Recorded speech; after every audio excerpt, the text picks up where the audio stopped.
Okay, so what is the probability?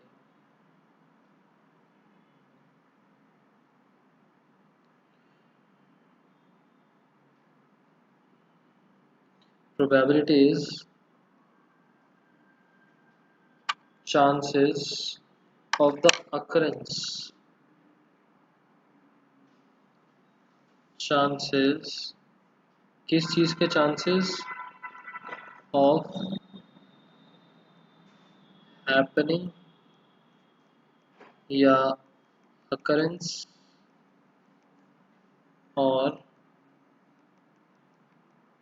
non happening, non occurrence किस चीज का,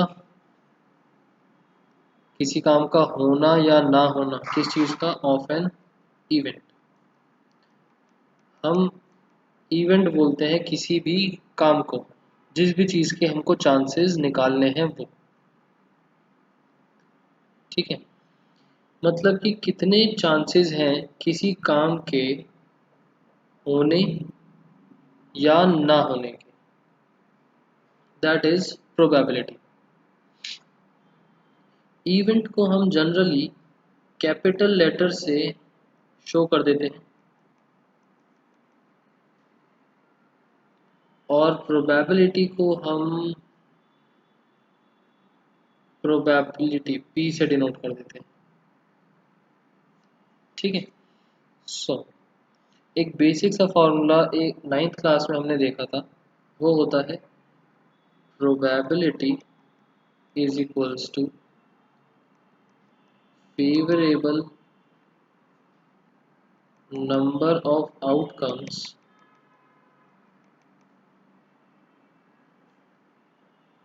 upon total number of outcomes. इसी फॉर्मूले को थोड़ा सा अगर हम मॉडिफाई करते हैं, इसी फॉर्मूले को थोड़ा सा अगर हम मॉडिफाई कर देते हैं इवेंट वगैरह के चक्कर में, तो देखो क्या बनेगा। Let A be the event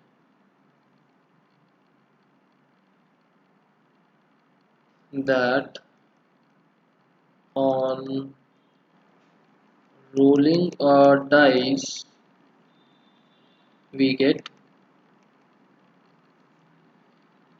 an even number।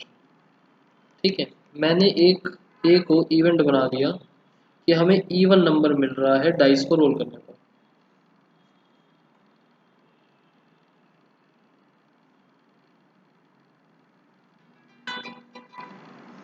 तो ये क्या मिल जाएगा हमको, सबसे पहले तो हम बनाते हैं एस। एस का मतलब होता है सैंपल स्पेस,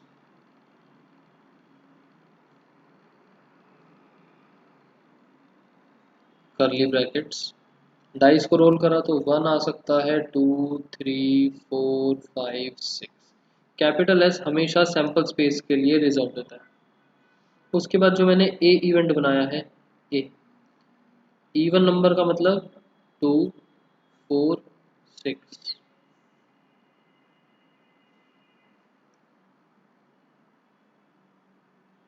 ना टोटल जो है, अगर मैं इसको नंबर्स के हिसाब से देखना चाहूँ, फॉर्मूला हमारा बनता है प्रोबेबिलिटी ऑफ इवेंट ए बराबर फेवरेबल नंबर ऑफ आउटकम्स, मतलब इवेंट ए में जितने नंबर ऑफ एलिमेंट्स हैं, n for number of elements in event A upon number of elements total का मतलब सैंपल स्पेस। ये बन गया हमारा फॉर्मूला। तो फिलहाल के लिए हमारा आंसर कितना बनेगा, probability of a is equals to n of a, n of a, n of a मतलब 1 2 3, 3 n of s number of elements in sample space 1 2 3 4 5 6, total है 6। Answer is 1/2।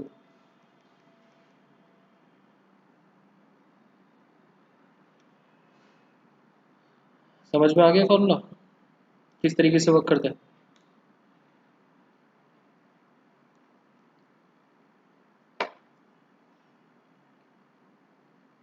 इसके बाद नो, क्या चीज़ समझ नहीं है सत्यम?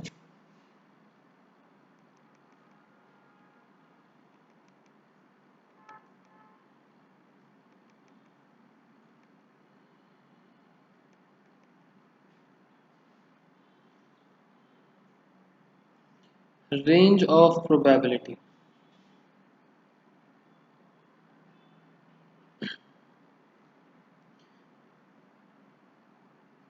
सत्यम बाद में क्वेश्चन करते वक्त समझ लेना, अब आप क्लास में लेट आए हो तो एक ही चीज़ बार बार नहीं चलेगी। रेंज ऑफ प्रोबेबिलिटी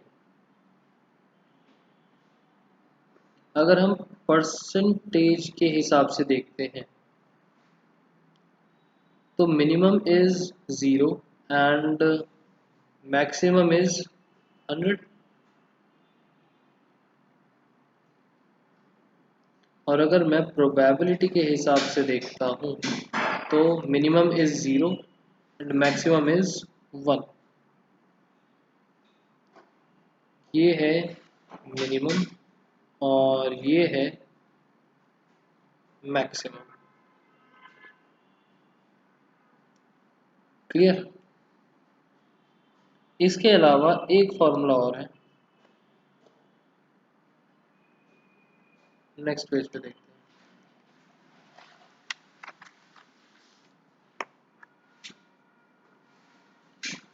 0 से 1 का मतलब ये हो गया कि प्रोबेबिलिटी ना तो कभी 0 में जा सकती है, ना 0 से छोटी हो सकती है, ना 1 से बड़ी हो सकती है। That means probability can never be negative और greater than 1, always lie between 0 and 1। मतलब कि जो हमारी प्रोबेबिलिटी है वो 0 या 0 से बड़ी, 1 और 1 से छोटी। ठीक है, दूसरी चीज़, एक जो फॉर्मूला इसका बचा प्रोबेबिलिटी का, किसी काम का ना होना कैसे करा जाता है?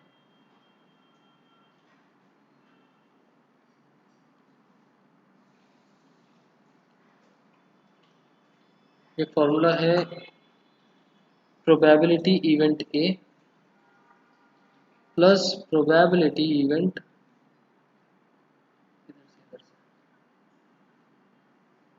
नॉट ए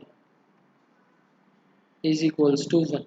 किसी काम का होना प्लस किसी काम का ना होना।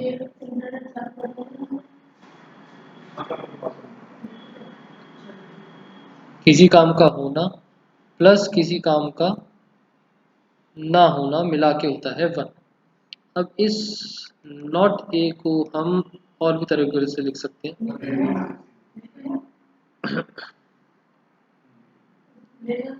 ऐसे भी लिख सकते हैं या फिर ऐसे भी लिख सकते हैं।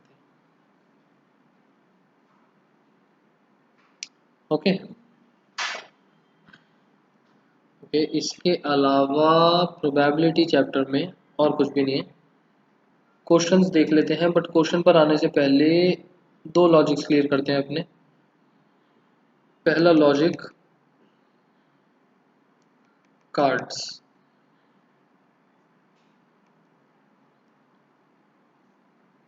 एक डेक ऑफ कार्ड्स होता है जिसके अंदर होते हैं 52। 52 डिवाइड होते हैं दो टाइप्स में, 13 each 26 each on the basis of colour. ये हो गया रेड और यहाँ पर हो गया black. 26 cards each, red and black 26 cards each. Red भी अगेन दो कैटेगरीज में डिवाइड हो जाता है और ब्लैक भी अगेन दो कैटेगरीज में डिवाइड हो जाता है on the basis of suit बोला जाता है, पैटर्न भी बोल सकते हो।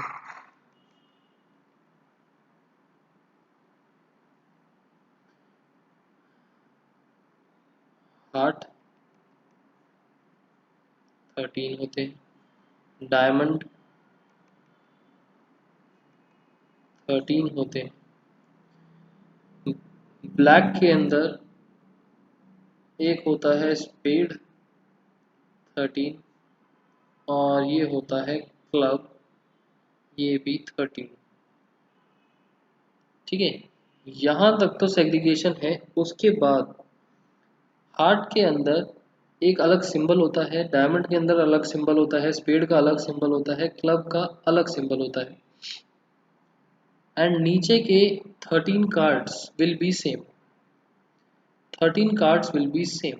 देखो 13 कार्ड्स होते कैसे हैं, एक में लिख देता हूँ, डायमंड्स के लिख देता हूँ, बाकी सब में भी सेम तरीके से चलेंगे। जैसे कि 2 3 4 5 6 7 8 9 10। उसके बाद जे क्यू के ए। तो जो लिखा हुआ है 2 से लेकर 10, मतलब ये सारे नंबर्स लिखे होते हैं हर कार्ड्स पे। डायमंड वाले सिंबल पर भी ये वाले कार्ड्स मिलेंगे, हार्ट वाले पर भी मिलेंगे, स्पेड्स वाले पर भी मिलेंगे। इन सब पर क्योंकि नंबर्स लिखे हुए हैं तो हम इनको बोलते हैं नंबर कार्ड्स। उसके बाद जिस पे ये लेटर्स लिखे हुए हैं, जे का मतलब होता है जैक, क्यू का मतलब होता है क्वीन, के का मतलब होता है किंग। इन 3 कार्ड्स को बोला जाता है फेस कार्ड्स, क्योंकि इस पर फेसेस बने होते हैं। जो ए रह गया उस पे ए ही लिखा होता है, ना कोई नंबर ना कोई फेस। इसको बोला जाता है एस कार्ड, ए सी ई एस कार्ड। टोटल हो गए 13 cards, 9 number cards, 3 face cards and 1 S card. ऐसे ही 13 हार्ट्स के हैं, ऐसे ही 13 डायमंड के, ऐसे ही 13 स्पेड के, ऐसे ही 13 क्लब के। साइड में आपके लिए बस ऐसे बना देता हूँ कि इनके सिंबल्स क्या क्या होते हैं, बाई चांस कभी आ जाए। बनाने के लिए नहीं आएंगे, बस दिखने के लिए। हार्ट का सिंबल तो आपको पता ही होगा, हार्ट जैसा होगा रेड कलर में। उसके बाद जो डायमंड है वो इस तरीके से होता है।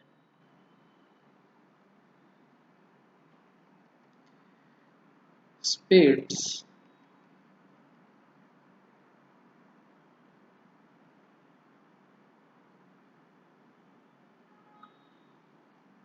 लीफ जैसा सा होता है, एंड क्लब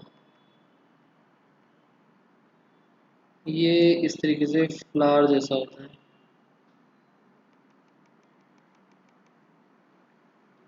ये दो रेड कलर में होते हैं और ये दोनों ब्लैक कलर में। ओके, सो अगर आपको पूरे कार्ड के अंदर बोला जाए कि नंबर कार्ड्स बताओ कितने हैं, 9 इसमें, 9 इसमें, 9 इसमें, 9 इसमें। टोटल फेस कार्ड्स बोले जाए 3 इसमें, 3 इसमें, 3 इसमें, 3 इसमें, टोटल हो गए 12। एस कार्ड बोला जाए 1 2 3 4। रेड कलर के फेस कार्ड्स बोला जाए, रेड कलर के फेस, तो 3 कार्ड्स इसमें हैं, 3 कार्ड्स इसमें हैं, टोटल रेड फेस कार्ड्स हो गए 6। इस तरीके से क्वेश्चंस आपके बन सकते हैं। उसके बाद अगर आपको ईयर मंथ वगैरह पर आता है तो बहुत बेसिक सी नॉलेज है। 1 ईयर के अंदर आपके 12 मंथ्स होते हैं, 52 वीक्स होते हैं, 365 और 366 डेज होते हैं according to leap year. This is leap year. और 4 क्वार्टर्स होते हैं,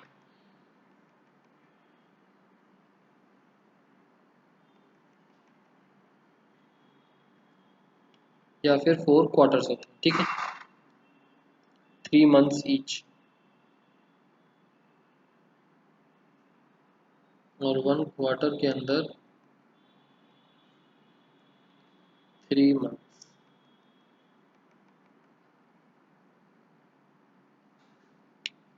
ठीक है, इसके बाद हम अपनी एक्सरसाइज स्टार्ट कर सकते हैं।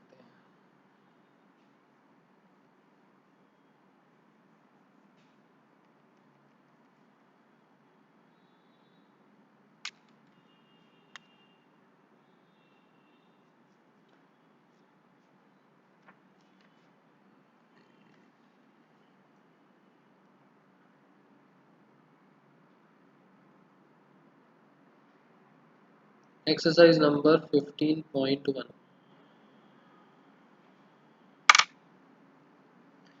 15.1 के अंदर फर्स्ट क्वेश्चन तो बहुत ज़्यादा इजी है कि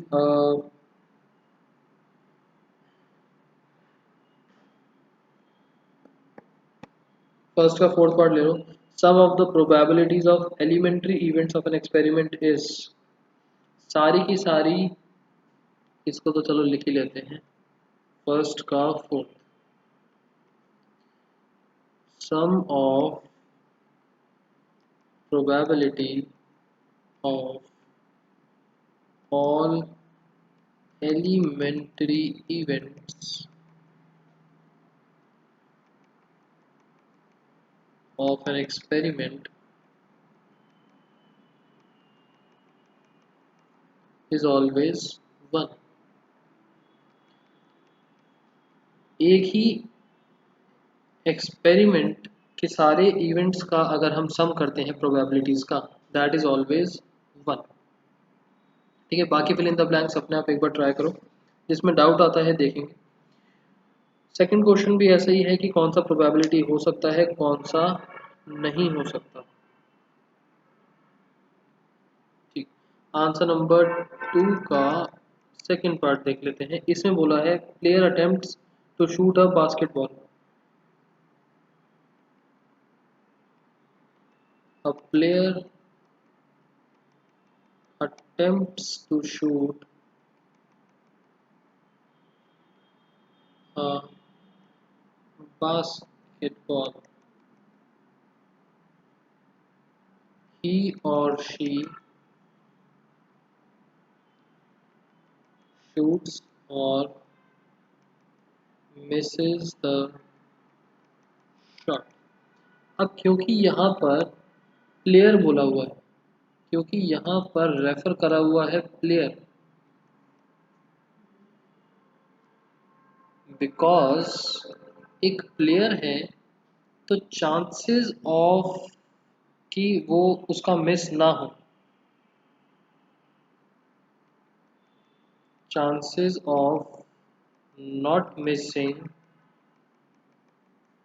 is more than chance of miss। क्योंकि उसके मिस ना करने के चांसेस ज़्यादा हैं, इस वजह से हम इसको equally likely outcome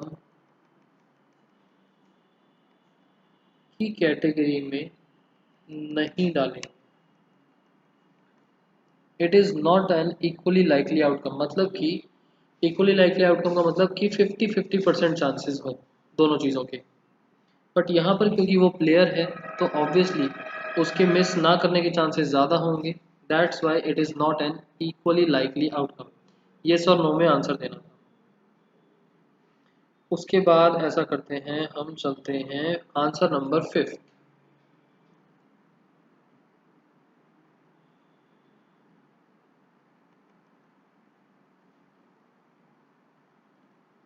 P of ई हमको गिवन है 0.05, प्रोबेबिलिटी कैलकुलेट करनी है नॉट ई की। पीछे अभी हमने एक फॉर्मूला पढ़ा था, p of e plus p of not e is equals to 1। Therefore p of not e बराबर 1 माइनस 0.05, ये आ जाएगा 0.95।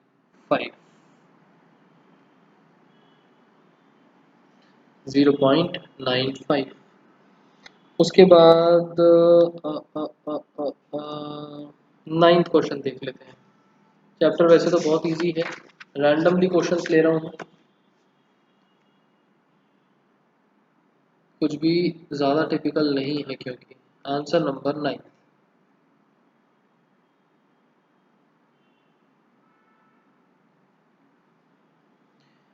एक बॉक्स है हमारे पास और बॉक्स के अंदर 5 रेड मार्बल्स हैं, 8 वाइट हैं,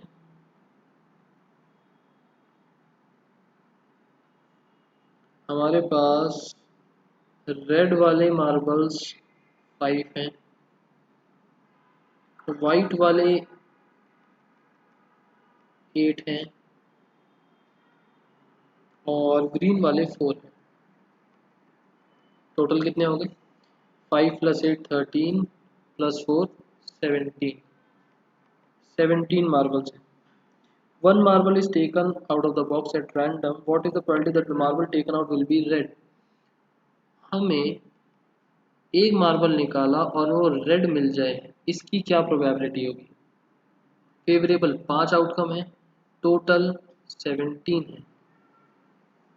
second, probability of white, white का मतलब 8 तो वाइट है और टोटल है 17। थर्ड वाले को ध्यान से देखना, हमें पूछा प्रोबेबिलिटी निकालो नॉट ग्रीन, तो नॉट ग्रीन का मतलब 1 minus probability of green. Total 1 के अंदर से अगर मैं ग्रीन वाली की प्रोबेबिलिटी माइनस कर देता हूँ तो वो नॉट ग्रीन आ जाएगी। 1 माइनस प्रोबेबिलिटी ऑफ ग्रीन 4 हो सकते हैं टोटल 17 में से, 4/17। This turns out to be, आप सॉल्व करोगे एलसीएम वगैरह लेके तो मिलेगा 13/17।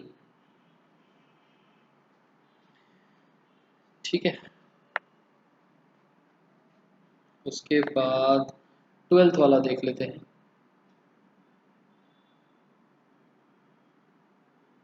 Answer number 12। सत्यम समझ में आ रहा है? एक गेम है, consist of spinning an arrow when come to rest. अच्छा, ये सारे नंबर्स दिख सकते हैं हमको। नंबर्स कौन कौन से हैं, मतलब कि जो हम सैंपल स्पेस में डालेंगे कि इनमें से कोई नंबर्स आ सकते हैं। 1 है, 2 है, 3 4 5 6 7 8। इक्वली लाइकली आउटकम था, मतलब सब के आने के चांसेस बराबर हैं। What is the probability that number 8 आ जाए? टोटल 1 8 है और 8 आने के chances are 1/8। Second, odd number आने के चांसेस, यहाँ पर ऑड गिनते हैं कितने, 1 2 3 4, 4/8 मतलब 1/2। इस चैप्टर में आंसर्स फ्रैक्शंस में ही छोड़ते हैं हम, डेसिमल्स में नहीं। Number greater than 2, number greater than 2, 2 से बड़ा नंबर 1 2 3 4 5 6, 6/8 मतलब कि 3/4। Fourth part, number less than 9, 9 से छोटे तो सारे ही नंबर्स हैं, 8/8 मतलब 1। 4 पार्ट, नंबर लेस देन 9, 9 से छोटे तो सारे ही नंबर्स हैं, 8/8 मतलब 1। 5 पार्ट, 9 से छोटे तो सारे ही नंबर्स हैं, 8/8 मतलब 1। 6 पार्ट, 9 से छोटे तो सारे ही नंबर्स हैं, 8/8 मतलब 1। प्रोबेबिलिटी इज 1 कि 9 से छोटा नंबर आए, कुछ भी आ जाए 9 से छोटा ही रहेगा, श्योर इवेंट है। ठीक है। 15th एक कार्ड्स वाला क्वेश्चन भी देख लेते हैं। Answer number 15।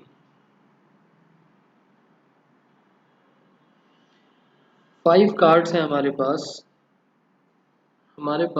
सैंपल स्पेस के अंदर ऐसा करते हैं, सैंपल स्पेस के अंदर हमारे पास क्या क्या पड़ा हुआ है, 10 है, जैक है, क्वीन है, किंग है और एस कार्ड है, और ये सारे के सारे कार्ड्स किसके हैं, डायमंड्स के। इनको शफल करा, उल्टा रख दिया और इनमें से एक कार्ड निकाला। So what is the probability that the card is queen. Queen आने के कितने चांसेस हैं, 1/5, 1/5। Second, if the queen is drawn and put aside. अब सेकंड के स्टार्ट होने से पहले हमको बोला कि हमने नया सैंपल स्पेस बनाया और इस क्वीन को बाहर निकाल दिया जो पहले आया था, मतलब कि अब बच गया 10 जे के ए, नया सैंपल स्पेस। अब इसमें से ये बताओ कि अब जो हमने कार्ड निकाला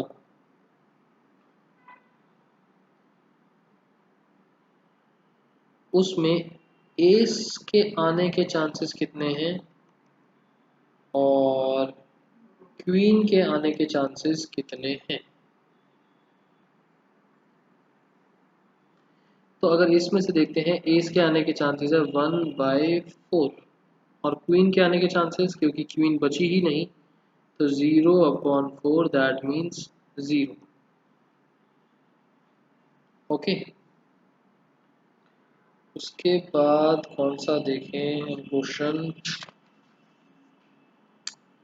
सारे सिंपल से लग रहे हैं।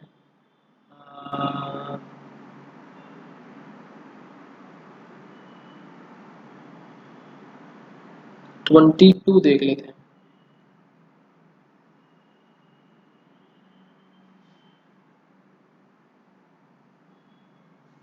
22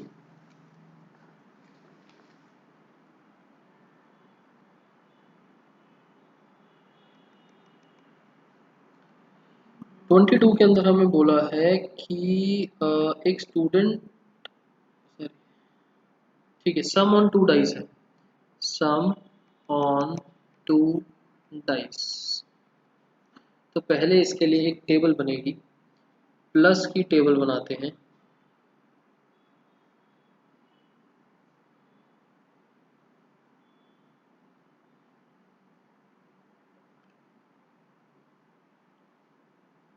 टू डाइस को रोल करा एंड उस पर आने वाले नंबर्स का हमने कर दिया सम,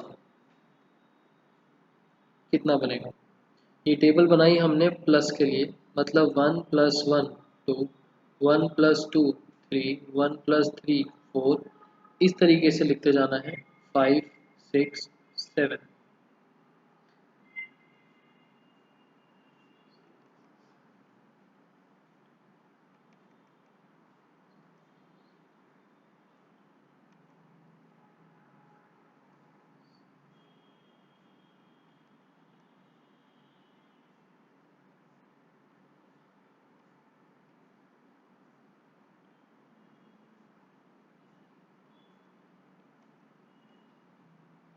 ठीक है, ये बन गई हमारी टेबल। नाउ ये जो सम आए इनकी प्रोबेबिलिटीज को हमको चेक करना है। तो कौन कौन से नंबर्स आपको दिख रहे हैं, अगर आप ध्यान से देखो तो वैसे तो क्वेश्चन में आपको एक टेबल सी बना के दे रखी है, उस टेबल को करना है कंप्लीट।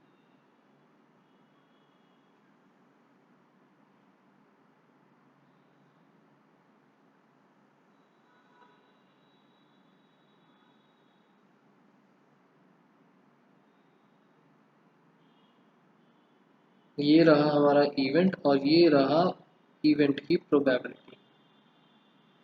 तो नंबर्स अगर आप ध्यान से देखो, अगर आप इसमें नंबर्स को ध्यान से देखते हो,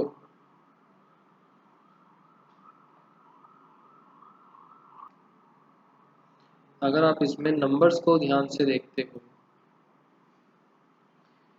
तो आपको 2 दिखेगा, 3 दिखेगा, 4, 5, 6, 7, 8, 9, 10, 11, 12।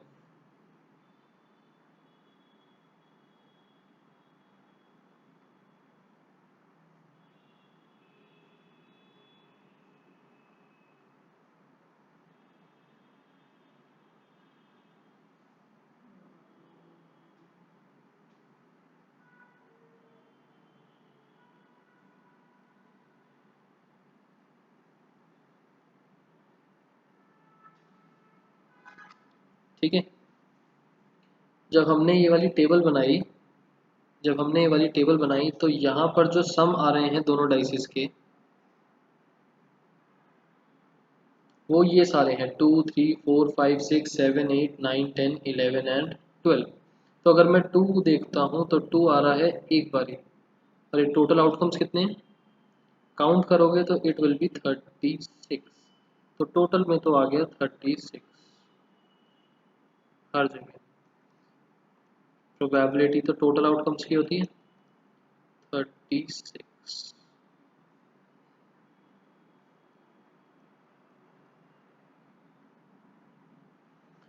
2 एक बारी आया, 3 दो बारी आएगा, 4 1 2 3 तीन जगह आया, 5 4 जगह आएगा, 6 जो है 5 जगह पर आएगा, 7 6 जगह पर आएगा, 5 4 3 2 1। ये तो बना दी हमने टेबल। अब इसके बाद क्वेश्चन में क्या पूछा है, एक स्टूडेंट बोलता है कि देर आर 11 पॉसिबल आउटकम्स, ये सब के therefore each outcomes has the probability 1/11, do you agree with the statement justify? नहीं, sum on two dices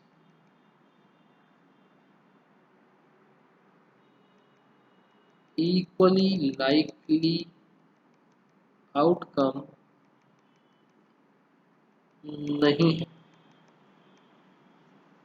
क्योंकि जब हम सम करेंगे तो 7 आने के चांसेस बहुत ज़्यादा है, 6 आने के चांसेस कम, और 2 आने के चांसेस बहुत कम, कि मतलब सम बन जाए 2। दोनों डाइसेस पर 1 और 1 का आना बहुत कम chances as compare to 7। So equally likely outcome नहीं, तो उसका argument is wrong. Therefore argument is wrong. ठीक है, इसी पे बेस्ड एक क्वेश्चन हम 24 भी देख लेते हैं। Answer number 24।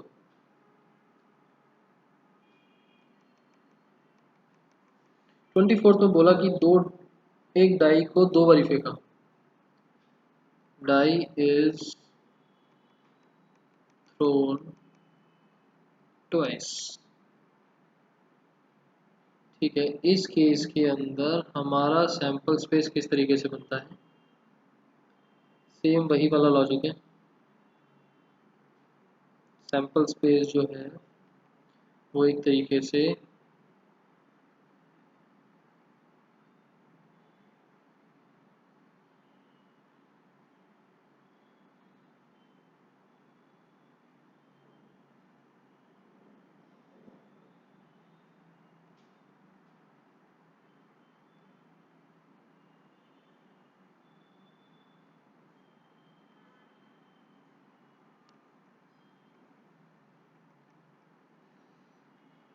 दोनों जगह 1 1 आ गया, मैंने प्लस का सिंबल नहीं बनाया, कुछ भी हो सकता है। 1 और 2, 1 और 3, 1 और 4, 1 और 5, 1 और 6, ऐसे ही 2 1, 2 2, 2 3, 2 4, 2 5, 2 6, 3 1 3 2, इस तरीके से ये पूरी की पूरी टेबल कंप्लीट हो जाएगी।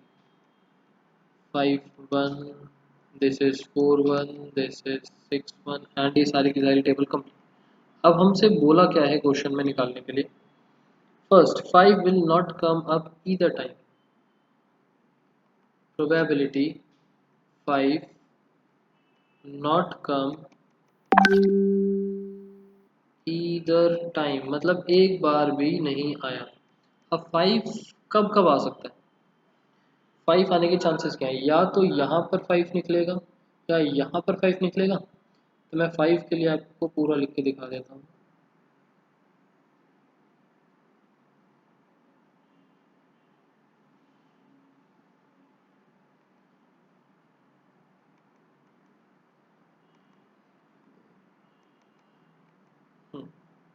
ठीक है, एक बार भी नहीं आया, मतलब कि ये वाली लाइन और ये वाली लाइन को छोड़ के जितने एलिमेंट्स बचे वो सब में 5 नहीं आ रहा। काउंट कर लेते हैं, 1 2 3 4 5 6 7 8 9 10 11 12 13 14 15 16 17 18 19 20 21 22 23 24 25 25 और टोटल है 36। ठीक है, वैसे तो अगर आप इसको भी काउंट कर लेते तो भी समझ में आ जाता कि ये है 1 2 3 4 5 6, इसको हम कर चुके, 7 8 9 10 11, 11 में 5 आ रहा है, टोटल 36 है, तो 36 में से अगर आप 25 को देखो तो ये 36 माइनस 11 ही बनेगा। ठीक है, दूसरा केस, दूसरी चीज़ हमको क्या बोली है निकालने के लिए, probability 5 come at least once, कम से कम एक बार तो आ जाए, एक बार आ जाए या दो बार भी चलेगा, तो मतलब ये 11 केसेस हो गए। अब लिखने का तरीका या तो 11/36 काउंट करके लिख लो, या फिर 1 माइनस ऊपर निकाला था हमने 25/36 कि एक बार भी 5 नहीं आया, उस केस को टोटल 1 में से माइनस कर दोगे तो भी आंसर 11/36 ही आएगा। क्लियर?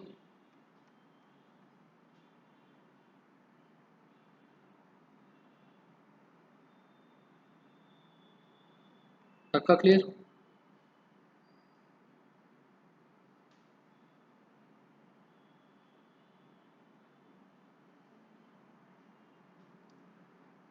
तो इसके साथ हमारा प्रोबेबिलिटी चैप्टर कंप्लीट है। होमवर्क के लिए एक्सरसाइज 15.1 ऑल क्वेश्चंस एंड जो इसकी ऑप्शनल एक्सरसाइज है दैट इज 15.2, वो हम बाद में कवर कर लेंगे या नेक्स्ट क्लास में देखते हैं। अगर सब बोलते हैं नेक्स्ट क्लास के लिए तो नेक्स्ट क्लास, अदरवाइज बाद में। ठीक है, वैसे तो बाद में करें तो ज़्यादा अच्छा है, अभी और इम्पोर्टेंट चैप्टर्स देख लें। ठीक है, सो अगर यहाँ तक अगर किसी को कुछ डाउट है तो बताओ सत्य, अदरवाइज क्लास ओवर करते हैं आज।